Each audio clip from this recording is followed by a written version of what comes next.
My whole thing right now is about being unstoppable, about really reaching inside and grabbing something that's in there that you might not know is there. Alrighty, welcome to another episode of Todd's Unrequested Opinion. My name is Todd Pierce, and look, today I wanted to put together a quick little video on your mind, your mindset. I did one just the other day, but I think it's important to go a bit deeper on one specific thing because I woke up this morning and I seen that the German state financial minister has killed himself. All right, now I'm going to show you the article in 2 seconds, but just a bit of context for this whole video.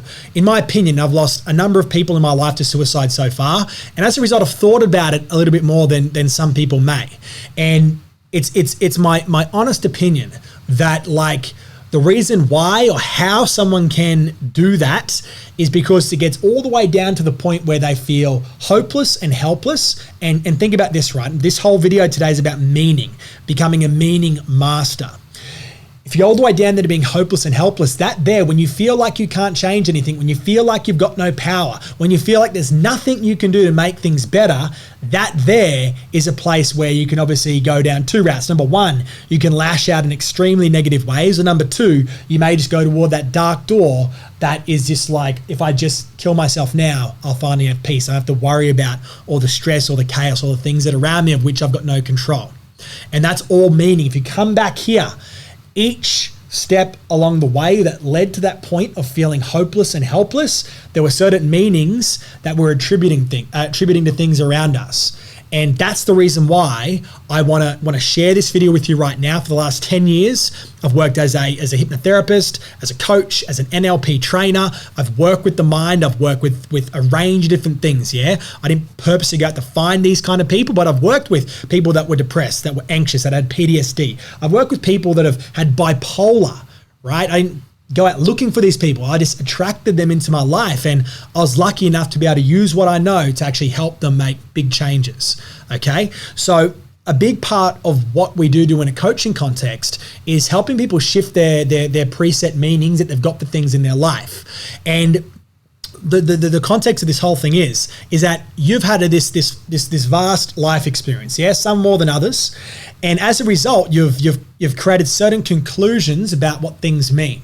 Now, the benefit of that is that it allows you to react to things around you faster with less thought, which means you use less mental energy. The downside of that is that sometimes things happen around us, and instead of actually thinking about them properly, what we do is we go back, we chuck in an old CD, we're like, okay, this thing means this, boom, gets put in the CD player, and it runs that behavior, it runs those emotions to deal with whatever's going on. Now, I say this just from personal and professional experience. Most of the time, we haven't got the best meanings there, all right? Unless you've done a lot of willed, intentional self-work.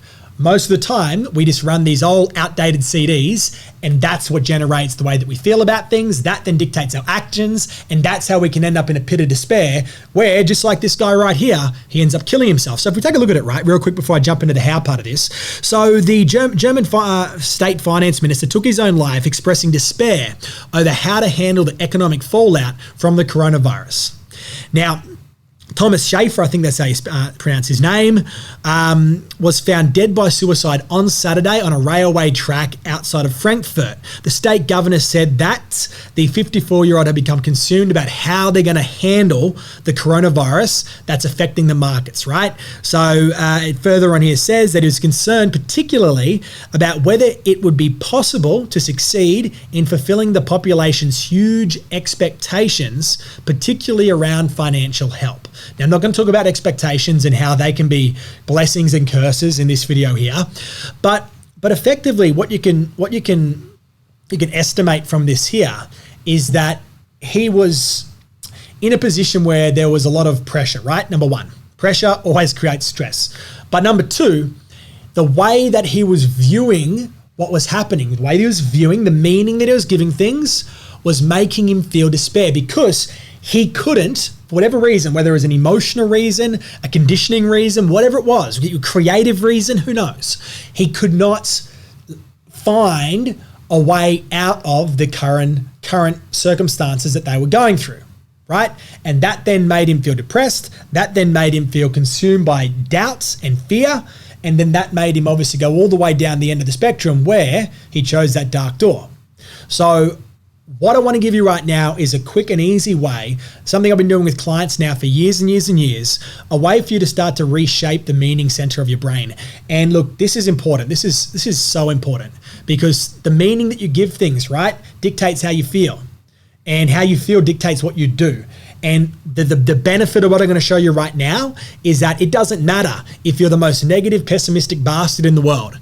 If you practice what I'm about to show you over time, and not even a long period of time, right? Over a couple of months, you would develop what's called PMA. Now, I don't know about you, but like me, I'm a salesperson. I've been in sales for a long time, had a sales and marketing company with people working all around Australia for me. In sales circles, we talk about PMA, positive mental attitude.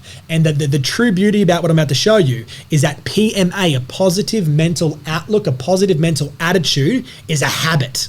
And I'm about to show you one of the keys to unlocking that habit right now. So I've got a camera right here so I can show you what I do before. So effectively, I'm going to go through the diagram and explain the whole thing and then break it down, right? So effectively, there are events that happen outside of us, yeah? Now, these events often are outside of our control. The only thing we can control is ourselves, if you really think about it. And a big thing that people do when they suffer anxiety, for example, or overwhelm, is that they're trying to exert control over things that they don't necessarily have control of. And as a result, if you keep trying to grab that thing and squeeze it tight, but it's way too strong for you, it's just going to overcome you at some point. So you have to let go of that need to have control. Once again, and that's a meaning. Do I need to have control over this? No, you don't. So events. Then you've got emotions. Now, we give meaning to events, we give meaning to emotions. And for most people, as I said before, that the meaning that we attach to things is based on our past experience, right? And from 0 to 14 is a primary point where we do develop all of our beliefs, our values, our standards, our attitudes towards people, things, and situations. And the fact is that a lot of people develop their negative programming during that period of time. So it's like, okay, are you going to continue? You might be thinking, what's the relevance, Todd? What's the relevance? Well, the relevance is, are you going to continue just living a past that you didn't necessarily choose to adopt consciously? Or are you going to start to choose who you want to be, how you want to be, and what you're going to do moving forward? That's the whole question, right? And that's the whole point. So there are events and emotions that we feel. We give meaning to both of these. That then affects the action that we take. And what's important, as I wrote up here, right? Feeling equals action. So the difference between feelings and emotions, right? Emotions are instinctual things that we feel in the moment, right? They're these unconscious reactions to certain stimulus. Now, what happens is we experience things all throughout our lives. We experience emotions as a result of what's going on. That becomes a memory. And then we then assign a meaning to that memory and that emotion that becomes a feeling or an attitude towards certain things. So what I want to give you now is a way to start to shift that, because even though you may go, this thing means that doesn't mean that's the only thing it can mean. And that doesn't mean it's the most empowering thing you can let it mean. This is all about finding empowering meanings to what's going on around us instead of destructive, chaotic things that make us feel trapped. So we need to become intentional meaning makers, which is right here. So how do you do it?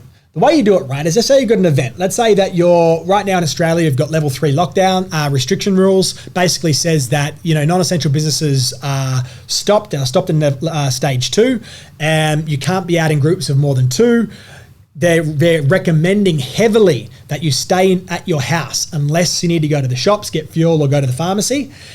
And police can, but not necessarily will, fine you. From memory, what I was reading this morning, $1,300 if you're caught outside. Now, let's say that you lost your job. So this is an event. You lost your job as a result of this whole coronavirus. Now you're starting to stress about money. How am I going to feed the kids? How am I going to feed the family? Right? That's one meaning that you can give it. And meaning has a spectrum, right? Down here you can say it's negative. Up there is positive and empowering. Now, you have to be really careful that you don't just succumb to all your past conditioning and go, oh my God, this means this. And I see this and I hear this. I see people write about it on Facebook. I hear people talk about it, right? Like a lot of people are going, oh my God, this is happening. It's the end of the world. Well, That's one spectrum. That's one end of the spectrum. This is the end of the world. It's over, right?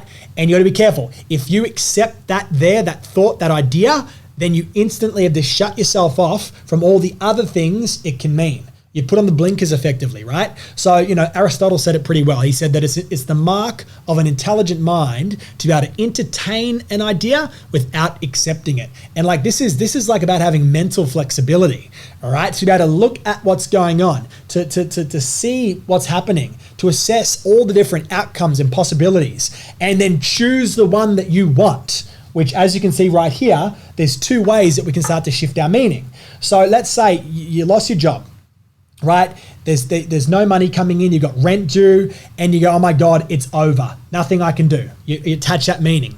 You've then shut yourself off to other possibilities. See, if you let yourself stay open, to different ideas, what you could see is that, okay, cool, we're at a stimulus package, right?